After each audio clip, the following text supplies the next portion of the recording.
Saya berikan judul Era Roh Kudus, Nubuatan, Mimpi dan Penglihatan. Buka bersama dengan saya di Yoel pasal yang kedua, ayat 28 sampai 32. Saya bacakan dulu. Judulnya Hari Tuhan.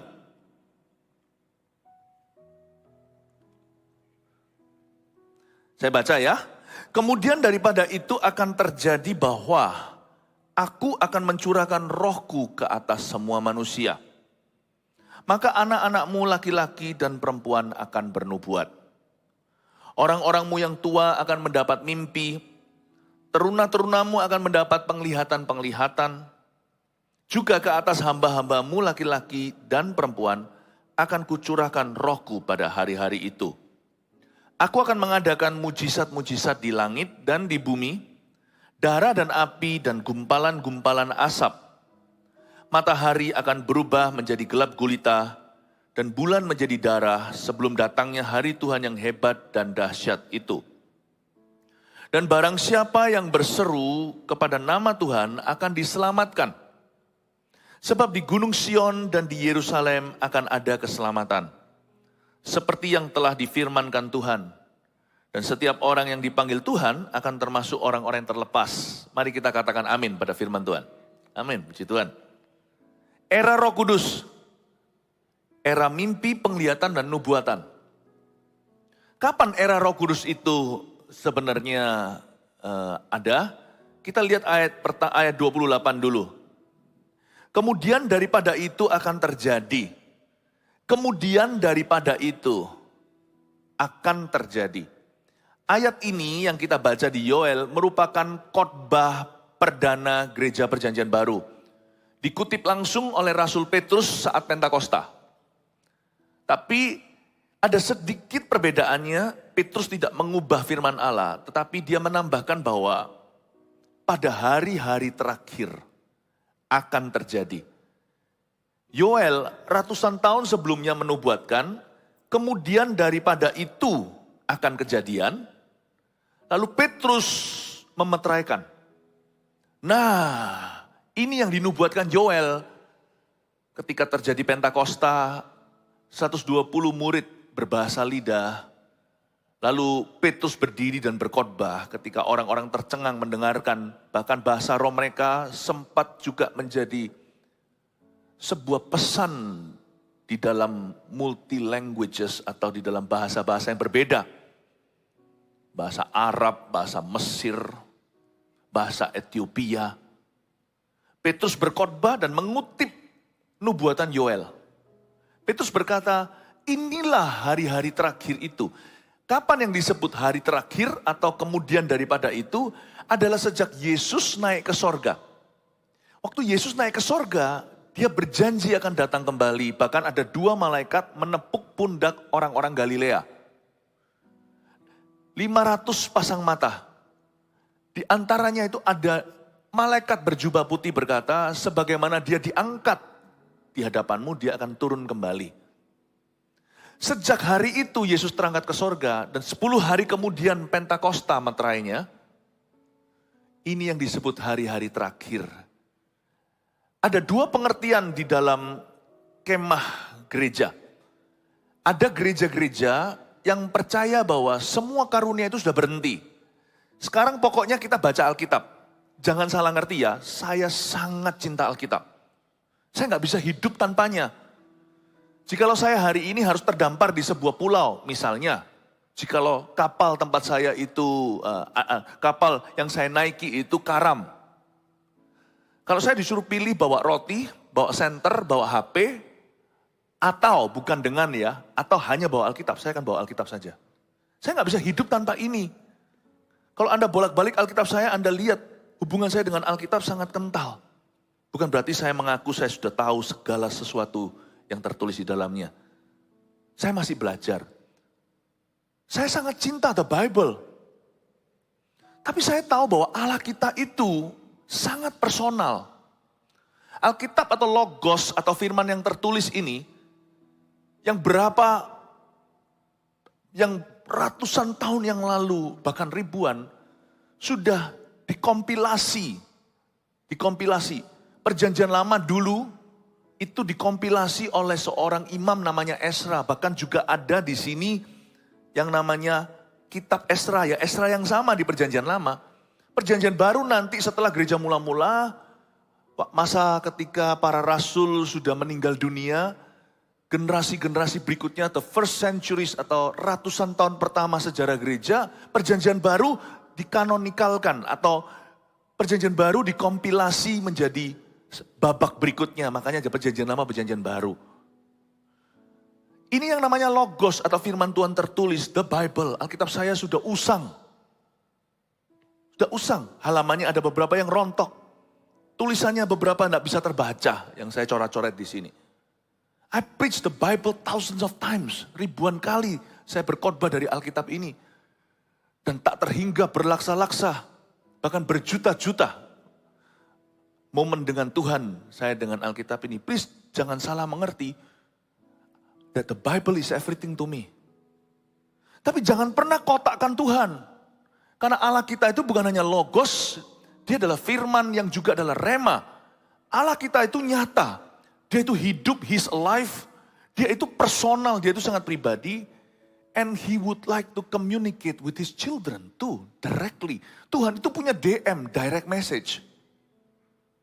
Dan Tuhan ingin bicara langsung kepada putra-putri dan kepada gerejanya, kepada anak-anaknya. Namun demikian, tak peduli bagaimana Tuhan berbicara langsung kepadamu, jikalau Anda melihat bahkan Yesus nampak di depan Anda dengan kasat mata, Anda tidak bisa mengubah Alkitab, itu aja bedanya.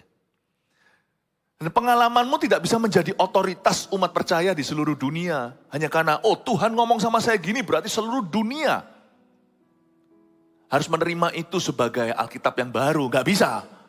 Kita gak bisa mengubah Alkitab, kita gak bisa menulis Alkitab lagi. Alkitab itu sudah selesai sampai kitab Wahyu dari Kejadian. Jangan ditambah, jangan dikurangi.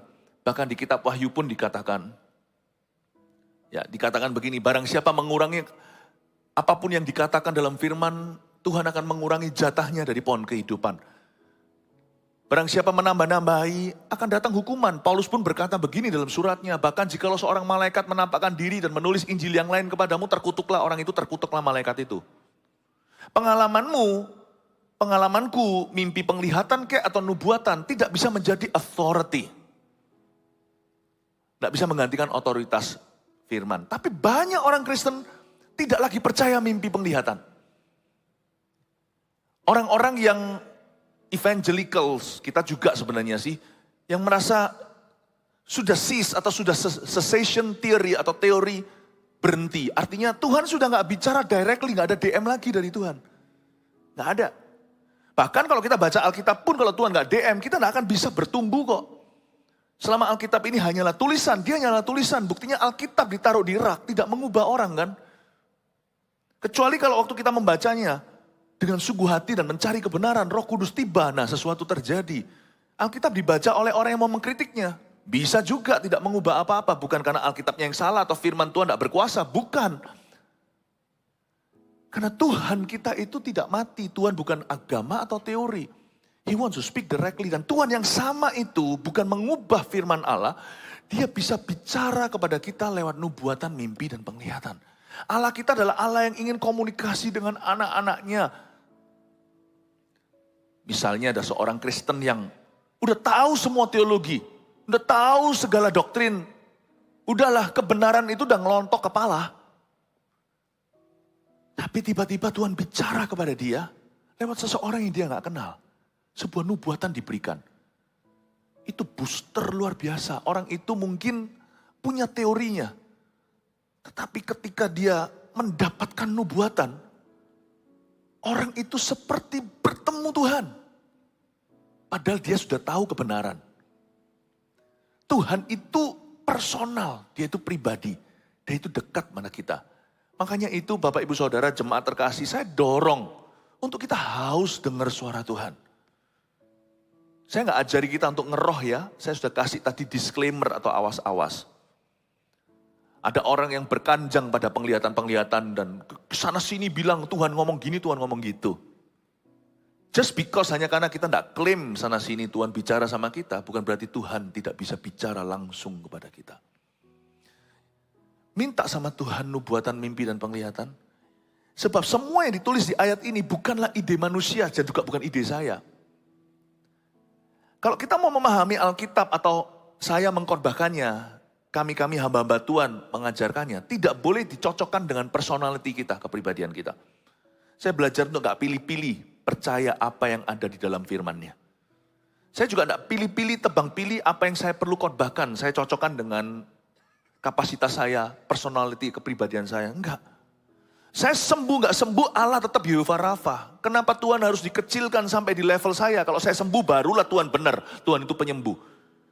Meskipun kalau saya sakit sampai mati, saya meninggal dunia, tidak mengubah kebenaran bahwa Allah tetap Yehovah Rafa, Allah yang menyembuhkan. I preach healing whether people get healed or not. Saya akan tetap khotbahkan kesembuhan, apakah orang disembuhkan atau tidak.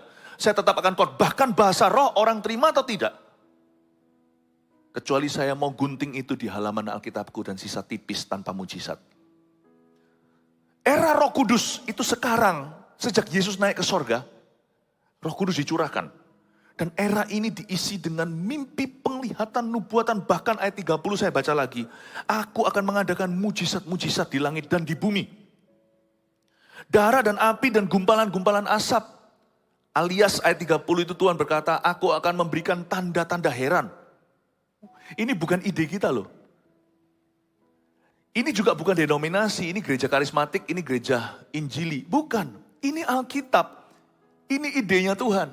Tuhan yang bilang Tuhan akan adakan mujizat. Kapan timingnya? Orang berkata itu akhir zaman nanti. Timingnya itu ditulis di ayat 28. Kalau kita baca notarisan harus jelas. Kemudian daripada itu. Kalau zaman Yoel setelah pengalaman-pengalaman bangsa Israel, mengalami tulah-tulah, mengalami hama. Petrus berkata, nah waktunya telah tiba sekarang setelah Pentakosta pada hari-hari terakhir. Berarti Tuhan akan mengadakan mujizat itu kapan? Dalam kurun waktu Yesus naik dan sebelum Yesus turun. Kita terjepit di waktu itu. Inilah waktu mujizat. Paham Bapak Ibu Saudara? Kita itu berada di kairos atau waktu yang Tuhan katakan ini. Kita itu berada di dalam timeline ini. Yang disebut aku akan mengadakan mujizat di langit dan di bumi ini. Tuhan akan mujizat untuk siapa? Tuhan akan mengadakan mujizat untuk siapa? Untuk kita yang terhimpit, tersandwich di waktu antara Yesus naik dan sebelum Yesus turun. Inilah generasi yang Tuhan katakan, Tuhan akan bekerja secara supranatural dalam kehidupan orang-orang ini. Kita itu dirasan-rasan di ayat 28 sampai ayat 32 ini. Kitalah yang dimaksudkan. This is the New Testament promise. Inilah janji perjanjian baru. Aku akan mengadakan mujizat-mujizat.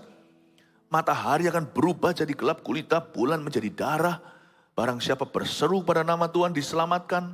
Dan setiap orang yang dipanggil Tuhan akan termasuk orang-orang yang terlepas. Kalau kita baca ini kayak membaca, ini ayat-ayat untuk orang lain pasti bukan untuk saya. Kalau orang lain ditolong, gak mungkin itu giliranku. Kita harus punya iman kalau orang lain ditolong saya juga, katakan amin. Kalau kita baca Alkitab, seringkali kita baca, mungkinkah ini untuk umat Tuhan zaman itu, kepada siapa nabi tersebut bernubuat? Atau waktu kita baca gini, mungkin itu umat Tuhan yang akan datang. No, ini untuk kita, untuk keluarga kita. Dan ini bukan ide manusia. Tuhan berkata, aku akan mengadakan mujizat di era Roh Kudus. Aku akan tuntun kamu secara supranatural. Aku akan berbicara kepadamu secara jelas. Akan ada keselamatan dan orang-orang yang dipanggil Tuhan akan termasuk orang-orang yang terlepas.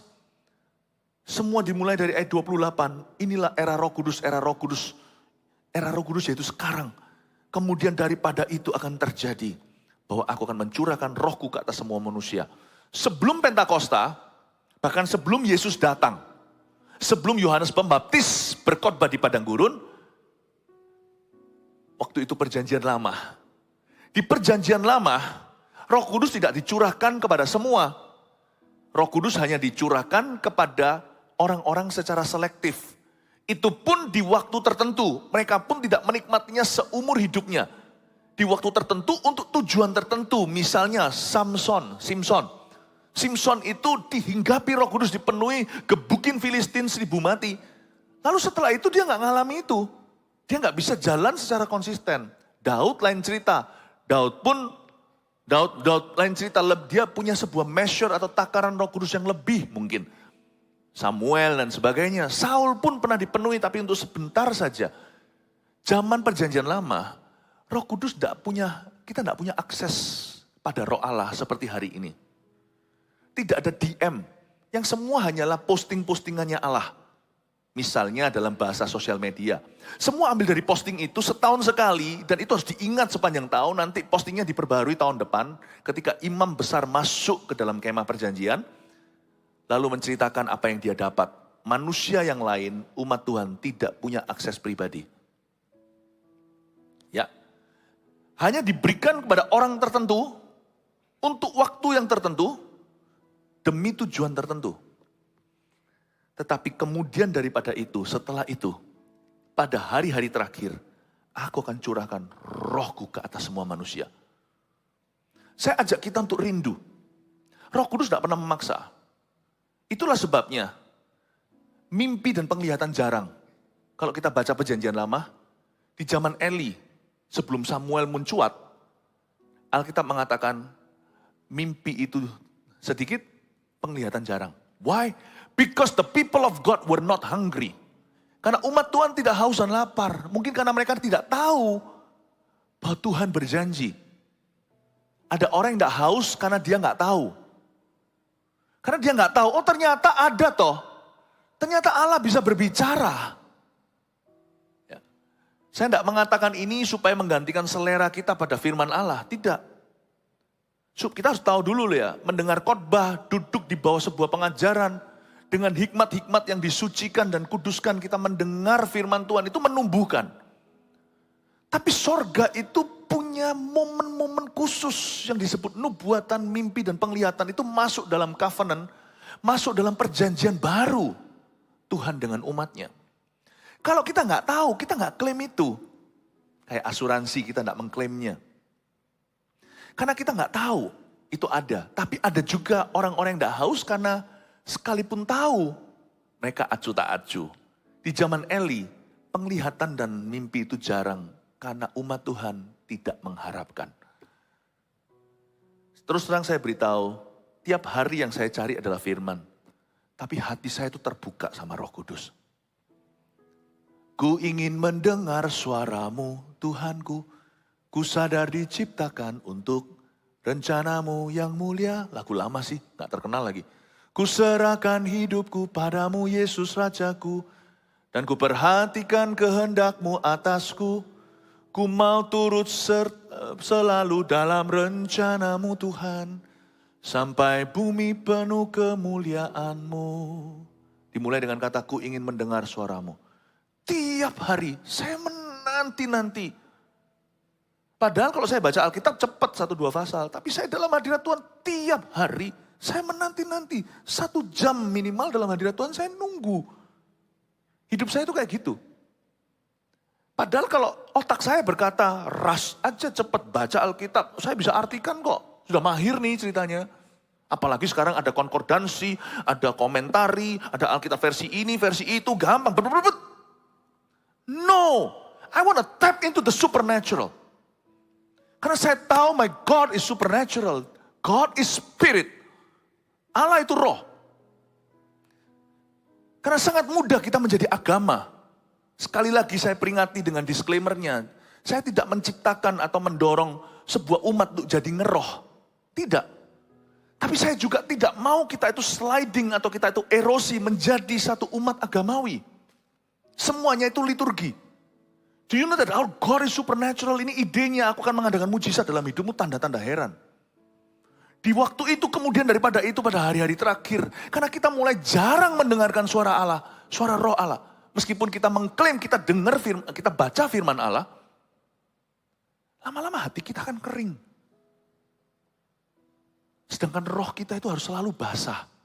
Lihat ya, mulai miskin tuntunan. Semua itu hanyalah perencanaan kita. What we think is good with God. Apa yang kita kira itu baik di mata Tuhan. Saya minta tuntunan. Anggap saya terlalu rohani, gak apa-apa. Karena saya tahu kelemahan saya, manusia itu cenderung untuk merasa pintar. Saya berlutut tiap hari. Bukan meditasi seperti orang kosongkan diri. Tapi saya sangkali apa yang saya tahu dan pelajari. Saya duduk diam tiap hari dan berkata, Lord, speak to me. Bicara kepada aku. Di situ keluar the power of ministry. Di situ keluar. Tuhan mulai berbicara sesuatu. Suatu hari saya masih ingat waktu itu di Singapura. Waktu keluarga lagi berlibur. Tahun 2009-10an. Ketika Roh Kudus taruh di hati saya. Ini gak ada di dalam Alkitab. Sebuah nudge atau sebuah dorongan untuk jangan ikut. Siang itu saya beritahu sama keluarga saya. Go, you go. Gak apa-apa. Saya gak biasanya gitu. Kecuali kalau tiap hari kayak gitu. Nah itu jadi patron. Enggak. Tapi saya rasakan ketika mereka pergi. Tuhan buat saya seperti terlelap, tertidur. Membuat saya seperti jadi capek gitu. Padahal saya nggak capek mestinya, sehat-sehat aja. Terus saya pas lagi mau tertidur gitu, saya ngalami sesuatu. Nggak pernah saya alami gitu, saya pegang lengan orang. Di bagian sininya loh, apa namanya ini? Urat nadi. Saya pegang itu kaget saya. Itu lubang. Dan saya pegang itu raba sampai ke atas ini. Lubangnya dari sini. Saya pegang ke atas. Dan itu fisik, di ranjang saya. Apakah ada hantunya? Nggak ada. Saya rasa damai sejahtera. Saya dengar suara, jelas sekali berkata, go to Myanmar. Pergi ke Myanmar. Beritakan kepada umat yang tinggal dalam kegelapan bahwa terang Tuhan sudah datang. Itu firman yang sama di Alkitab yang saya baca selalu di tanah Sebulon di Galilea. Menubuatkan bahwa nanti Galilea itu akan menjadi tempat mereka menyaksikan Yesus beraksi. Tapi waktu itu bisa berubah ayat itu menjadi sebuah nubuatan, boom ke saya. Kemudian Anda tahu, lihat sendiri di dokumentasinya apa yang terjadi di Burma sebelum hari ini ditutup lagi. Udah terjadi kebangunan rohani. Hal-hal seperti ini kalau kita percaya bahwa Roh Kudus sudah berhenti beracara dengan kita secara supranatural, kita akan merugi. Kalau sampai saya lewati kayak gini, yang merugi itu satu bangsa loh.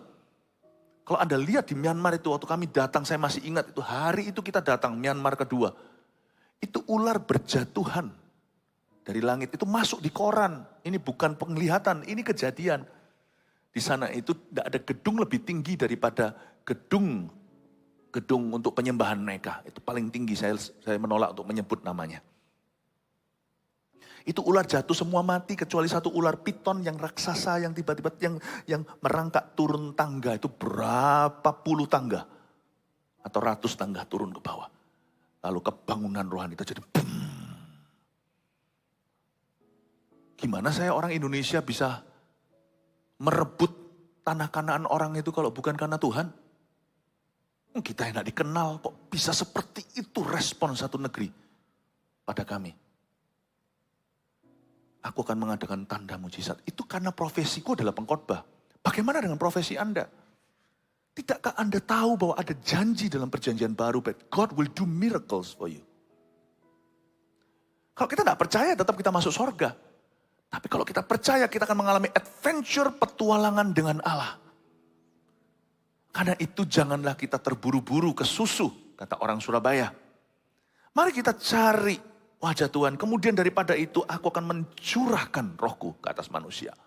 Saya banyak berbahasa roh, berbahasa lidah.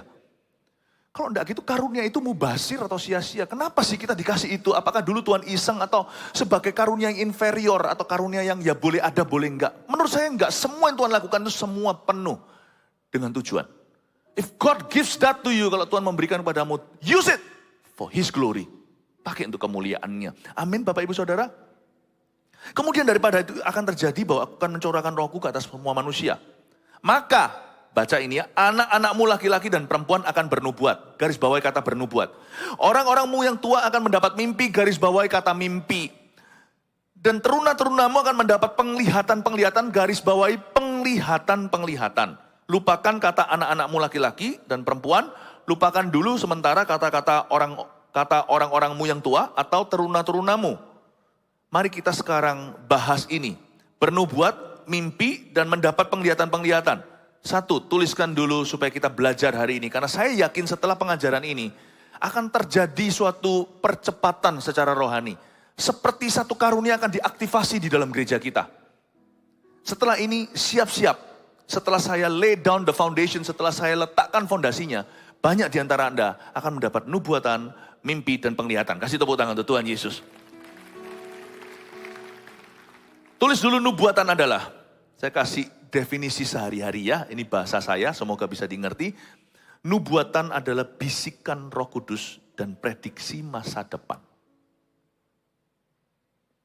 Kita bisa berkata, I don't need that, I have the Bible, I know. I have the Bible too.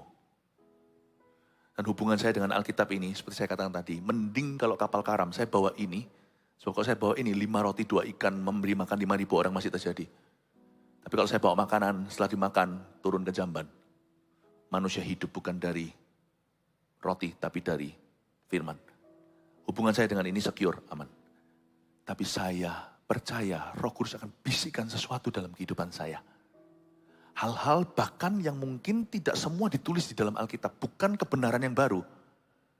Tapi peneguhan-peneguhan dari Tuhan. Saya mau menerima bisikan-bisikan Roh Kudus di dalam rumah tangga saya. Dalam pekerjaan saya. Dalam profesi saya dan masa depan. After all, kalau bukan karena Roh Kudus menuntun secara profetik. Saya nggak ada di sini hari ini. Mana gua tahu. Kalau jadi hamba Tuhan itu ternyata begini. Tapi tahu nggak, apa yang saya alami puluhan tahun kemudian saat Tuhan memanggil saya sebagai mahasiswa. Waktu masuk ke sekolah teologi, beberapa ini sudah saya dapatkan dalam mimpi, beberapa sudah dibisikin. Saya bersaksi kepada Anda bahwa Roh Kudus itu adalah roh yang akan menyatakan kepadamu perkara-perkara hari esok. Yesus sendiri berkata, dan dia, He will tell you of the future. Kita tidak bisa tahu all future, seluruh masa depan kita. But He's gonna give you hints. Dia akan memberikan kepadamu bocoran-bocoran. Sehingga sekarang waktu kita lalui, saya bersaksi, ada hal-hal tertentu yang terasa seperti déjà vu dalam bahasa Prancisnya. Serasa seperti ini pernah terjadi. Seperti lagu Chinese, China Li, Cian Kuoni, Cai Mengli. Di mana ya aku pernah lihat kamu? Di mimpiku. Di mana aku pernah lihat kejadian ini 20 tahun kemudian? 20 years ago, God gave me a dream. 20 tahun yang lalu Tuhan memberiku sebuah mimpi. Roh Kudus masih bisik-bisik loh, tapi bukan gosip. Dia bisik-bisik memberitahu kepadamu sesuatu. Dan itu terjadi bukan karena kita hebat, itu terjadi karena kita dekat. Kalau kita mendekatkan diri, we will know something. Ingat Yohanes? Yohanes itu dari 12 rasul, jangan hitung Yudas, itu akan mengkhianati. Yohanes itu menyenderkan telinganya ke dada Tuhan. Coba Anda baca. Dalam bahasa Inggrisnya, he was leaning against Jesus' chest. Dia itu bersandar begini, kok bisa dari 12 murid Yesus yang tahu nanti siapa mengkhianati dia? Cuman Yohanes doang. When you're close, you know something, others don't. Waktu kita mendekat, tapi mendekat dengan hati yang percaya bahwa Tuhan bisa bicara, Tuhan akan mewahyukan sesuatu yang orang lain sebayamu tidak tahu. Tuhan akan berbicara. Profesi atau nubuatan itu satu, itu artinya Tuhan berbicara, memberikan sebuah pewahyuan spontan. Yang pasti tidak boleh melawan apa yang tertulis dalam firman. Tuhan memberikan pewahyuan spontan bahwa istri orang itu akan menjadi milikmu. Nah itu setan. Karena Tuhan berkata, jangan berzina. Sifat daripada nubuatan itu adalah revelation. Pewahyuan. Pewahyuan.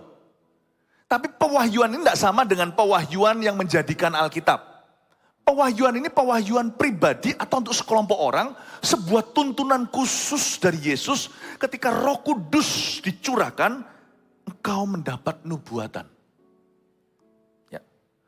Nubuatan itu nggak selalu prediksi akan masa depan. Pertama-tama nubuatan itu, ya, Anda tahu kata ini fortune teller alias peramal. Ya, ini pagi-pagi saya cekoi pelajaran yang cukup berat, nggak apa-apa ya. Karena saya merasa gereja ini bukan lagi gereja baby. Saya harus ajarkan perkara-perkara yang lebih berat, perkara-perkara yang lebih dalam. Ya, fortune teller itu peramal meniru Roh Kudus, tapi sumbernya salah. Dan buahnya juga salah. Apa yang dari Tuhan akan mendekatkan kita pada Tuhan dan memuliakan Tuhan. Tapi kasihan banyak anak-anak Tuhan gereja yang tidak cari ini lagi dan menganggap bahwa ini sudah nggak terjadi, ini sudah cease atau sudah berhenti. No, gereja Mawar Sharon yang saya gembalakan tetap percaya hal ini adalah kitab terbuka, jangan dimeteraikan. Ada hal-hal yang perlu dimeteraikan. Tuhan bilang sama Daniel di perjanjian lama, meteraikan, terjadinya masih lama. Lalu Tuhan berkata di kitab Wahyu sama Yohanes, Rasul Yohanes di Pulau Patmos. Tuhan berkata, jangan meteraikan, karena waktunya dekat. Alkitab jangan ditambah. Tetapi jangan tutup hatimu, Roh Kudus masih mau directly work in your life. Masih mau bekerja secara langsung dalam kehidupanmu. Terbukalah. Karena itu saya kalau tidur itu enggak pernah ada orang susah tidur kan. Karena dia anxiety atau dia itu cemas. Kalau saya tidur itu senang. Karena waktu saya tidur, Allah bekerja. Karena Allahku tidak pernah terlelap tertidur. Tuhan memberikan kepada yang dikasihinya tidur. Mazmur 127 berarti waktu kita tidur. Maafkan bahasa saya mungkin ini ilustrasi saja. Tuhan musyawarah. Waktu saya tidur. Allah memberikan tidur kepada barang siapa yang dikasihinya. I love it. Saya orangnya gampang tidur, gampang bangun. Dikit kelihatan matahari, udah langsung bangun. Dengar suara, saya langsung bangun. Kenapa? Selama hatiku dalam Kristus, saya tidak akan susah tidur, saya tidak akan susah bangun. Kenapa saya tidur, saya excited, saya bergairah. Saya dapat apa? Nggak tentu dapat mimpi. Tapi saya tahu bahwa setelah malam ini, Tuhan akan bekerja lebih lagi. Bangun tidur juga sangat happy, karena saya mau menyongsong rencana Allah hari itu untuk hidupku. Bapak Ibu Saudara, nubuatan itu ada. Nubuatan adalah bisikan Roh Kudus. Pertama-tama bukan hanya memprediksi masa depan. Nubuatan itu juga forthtelling dalam bahasa Inggrisnya. F-O-R-T-H-T-E-L-L-I-N-G. Telling. Forthtelling itu artinya berbicara. Tuhan berbicara kepada kita secara langsung. Tidak tentu prediksi apa-apa. Tapi juga bisa foretelling. F-O-R-E-T-E-L-L-I-N-G. Yang seperti fortune teller itu bicara prediksi sesuatu di depan itu. Dua-dua juga adalah bentuk nubuatan di dalam kehidupan kita. Amin Bapak Ibu Saudara. Tuhan itu bisa berbicara seperti itu dalam kehidupan kita. Kedua, setelah nubuatan ada yang namanya mimpi. Coba katakan mimpi. Oke, sekarang saya kasih definisinya. Mimpi dari Tuhan adalah pesan bergambar dari Roh Kudus. Itu dia. Mimpi dari Tuhan. Mimpi yang dari Tuhan tidak akan melanggar firman. Mimpi yang dari Tuhan itu pasti ada signifikan rohaninya. Jadi waktu kita bangun itu kita tidak mereka-reka. Apa yang dari Tuhan tidak akan membingungkan. Tetapi kalau kita diberikan sebuah mimpi oleh Tuhan, itu selain berlandaskan firman, tapi nggak tentu suatu ayat firman atau apa, sebuah mimpi. Misalnya, ada seorang pria yang takut akan Tuhan mendapat mimpi di awal perjanjian baru namanya Yusuf, suaminya Maria.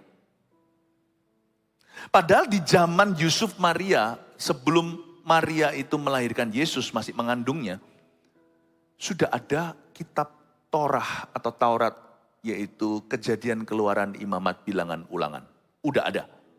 Kenapa Bapak tidak memilih untuk bicara lewat ayat-ayat Taurat? Kenapa Bapak bicara langsung ke Yusuf dan beritahu, itu mengandung karena Roh Kudus. Kamu jangan ceraikan. Lalu ada mimpi lagi ketika orang-orang Majus datang.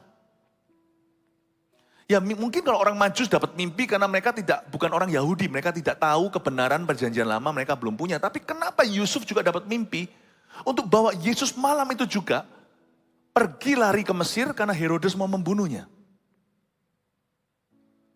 Kenapa Bapak tidak memberikan aja pengertian-pengertian firman, kan bisa aja. Karena orang Israel itu hebat. Kalau kita kan harus baca ayat, mereka itu hafal. Kalau Anda pergi ke Yerusalem ya, Tuhan izinkan next year coba saya ingin ke sana.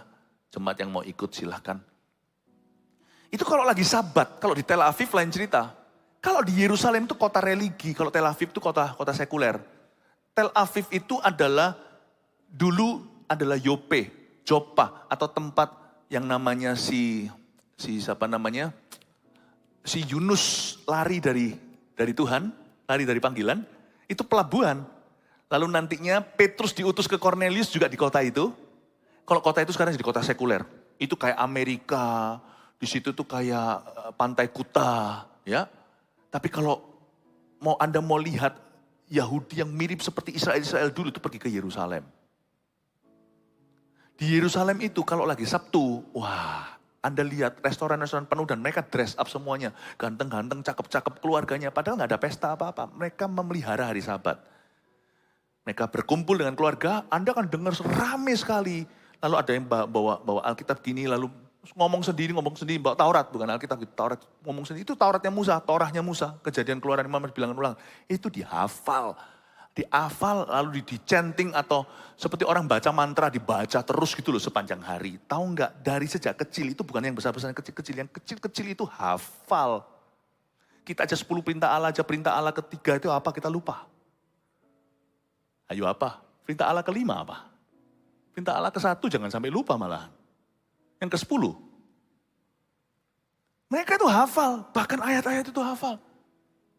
Harusnya yang namanya Yusufnya Maria ini, keturunan Yehuda, itu keturunan Raja Daud, apalagi itu lebih strict lagi.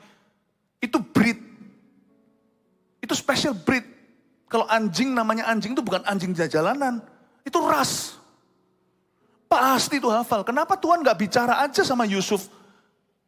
Lalu memberikan pengertian yang namanya Musa membelah Laut Merah. Itu kan sudah kejadian dulu. Lalu dia didapatkan inspirasi mengerti. Oke, aku harus bawa anakku ini, anaknya Maria ini, pergi lari. Tuhan belah Laut Merah. Pergi ke Mesir atau apa lewat rencana. Tidak, Tuhan kasih direct message. Kasih mimpi, you go to Egypt. Let me tell you one thing. The same God of the Old Testament is alive. Allahnya perjanjian lama tetap hidup hari ini di perjanjian baru. Yang percaya kasihkan tepuk tangan untuk Tuhan Yesus. Dan Yusuf melihat sesuatu pasti. Meskipun tidak ditulis di Alkitab. Mungkin kan dia melihat tempat kotanya atau tempat dia nanti pergi itu di Mesir seperti apa. Itu dipersiapkan dulu. Tuhan kasih. Tuhan kita tuh hebat dalam tuntunan. Yusuf tuh lihat loh. Pada tuh bayi itu lahir. Tuhan tuh tuntunnya seperti apa. Bapak Allahnya Israel itu hidup, dikasih emas kemenyan mur. Orang Majus itu bukan 3, kalau Anda baca kadonya 3 macam. Mereka bukan 3 orang aja. Seringkali kalau ditanya, Majus ada berapa? 3, bukan 3. Itu pertanyaan jebakan. Yesus dikasih emas kemenyan mur, dikasih emas untuk perbekalannya, untuk sekolahkan semuanya, kasih kemenyan. Kasih mur-mur itu kasih obat-obat ke kota, obat-obatan antiseptiknya, antibiotiknya dikasih. Bukan antibiotik ya, bukan berarti Tuhan Yesus pernah sakit. Tapi dikasih perbekalan untuk besarkan anak. Yusuf tuh lihat, lalu dapat mimpi, bawa anak itu ke Mesir.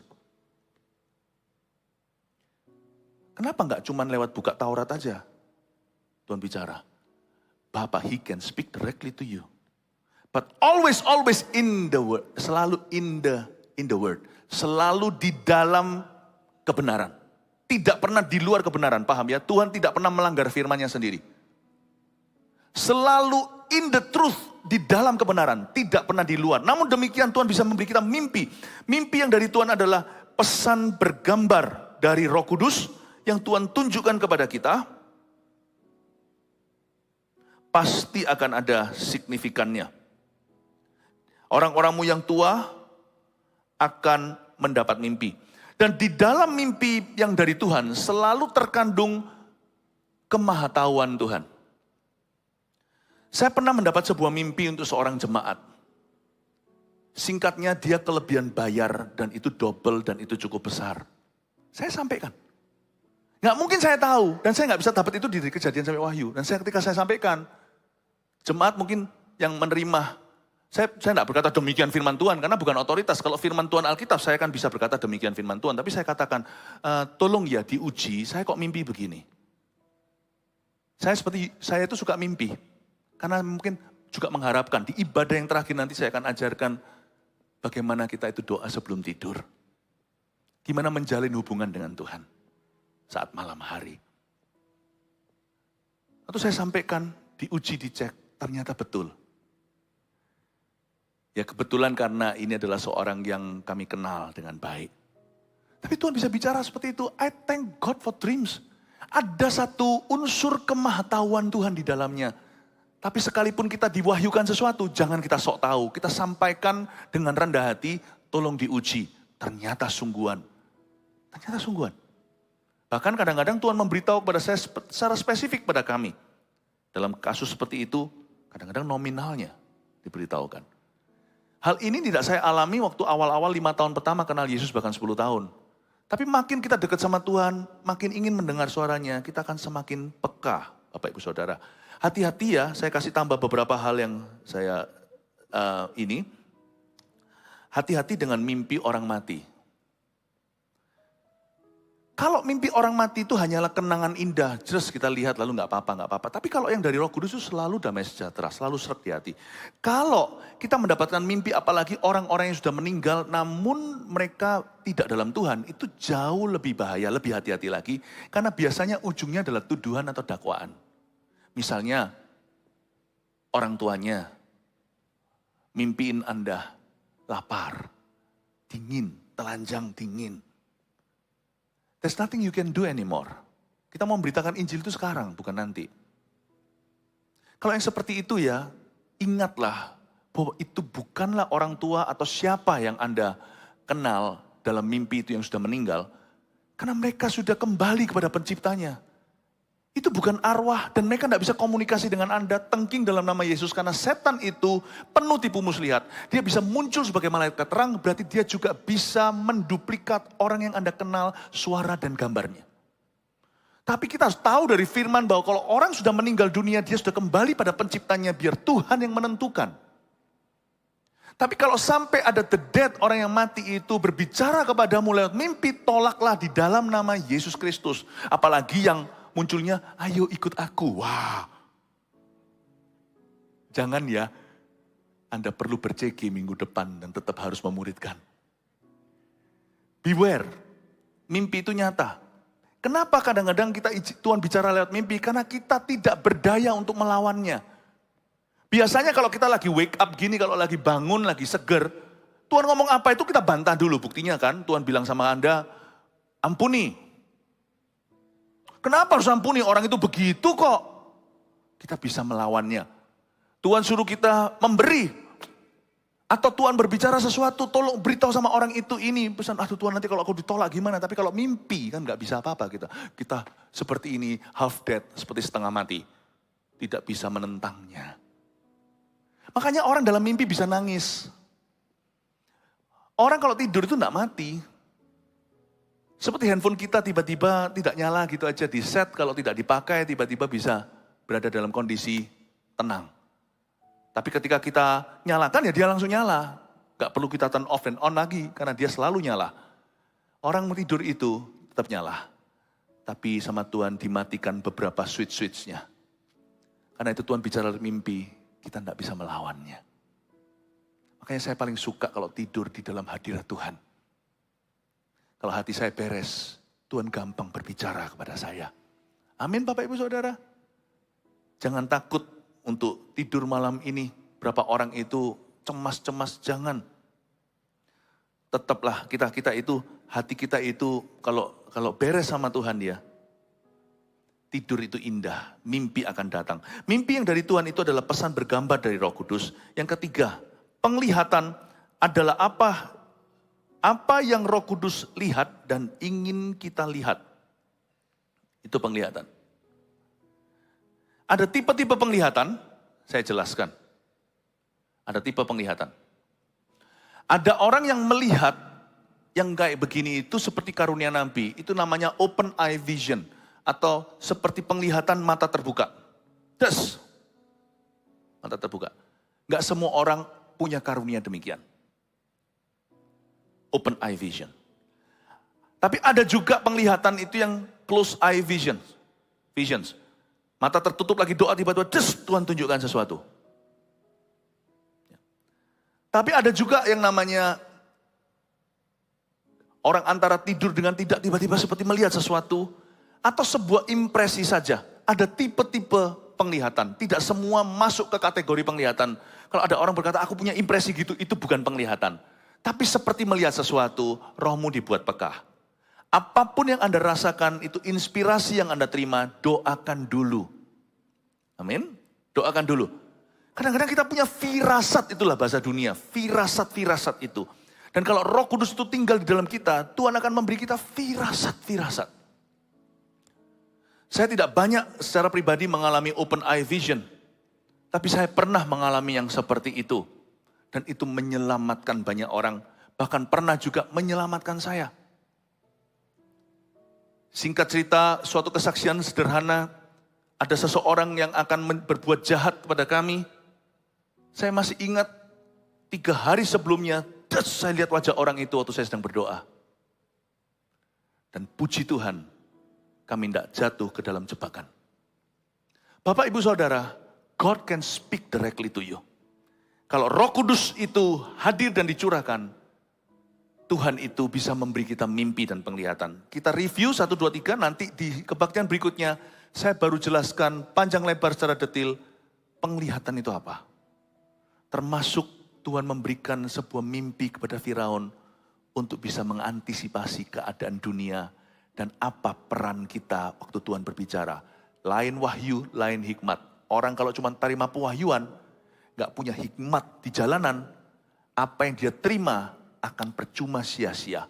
Nanti saya ajari sepanjang hari ini, kenapa saya memilih topik yang sulit ini. Karena saya merasakan dalam hati saya, Tuhan akan menuntun gereja Mawar Sharon tercinta dan keluarga Saat Teduh juga yang menyaksikan ini lewat nubuatan, mimpi dan penglihatan. Tapi saya sebagai gembala harus kasih frameworknya untuk nuntun Anda jalannya. Jangan sampai salah jalan, tapi supaya Anda dituntun dari kepekaan kepada kepekaan, kemenangan pada kemenangan. Kasih tepuk tangan untuk Tuhan Yesus. Haleluya. Anda lihat ini ya, review lagi. 1, nubuatan adalah bisikan Roh Kudus dan prediksi masa depan. 2, mimpi dari Tuhan adalah pesan bergambar dari Roh Kudus. Saya percaya setelah ini Tuhan akan berikan banyak mimpi kepada jemaat. 3, penglihatan adalah apa yang Roh Kudus lihat dan ingin kita lihat. Jangan remehkan firasat. Minimal embrio penglihatan itu adalah sebuah firasat, sebuah insting yang dari Tuhan. Bapak, Ibu, Saudara, tidak semua kita adalah nabi. Tapi setiap kita bisa mendengar suara Tuhan. Karena domba-domba Kristus akan mendengarkan suara gembalanya. Saya berdoa Tuhan akan direct message lebih banyak lagi kepada umat Tuhan di tempat ini. Karena dalam bisnis Anda perlu tuntunan. Cara mendidik Anda, anak Anda perlu tuntunan. Kita perlu tuntunan. Dan dalam kehidupan Anda, kehidupan kita semua, kita perlu tuntunan Roh Kudus. Berikan tepuk tangan untuk Tuhan Yesus. Haleluya. Mari kita semua bangkit berdiri. Kita nyanyikan lagu mimpi dan penglihatan ini dari awal, dari liriknya. Silakan WL. Praise the Lord. Pertolongan darimu Tuhan. Kau setia dan tak meninggalkan. Erat ku pegang seluruh firman dan janjimu, Yesus. Kau bekerja mendatangkan kebaikan. Dengan iman ku nyatakan sekarang. Dan langit pun takkan jadi batas bagi yang berharap padamu. Sebab Engkau Tuhan yang Maha Tahu, yang beri mimpi dan penglihatan. Aku mau hidup di dalam iman dan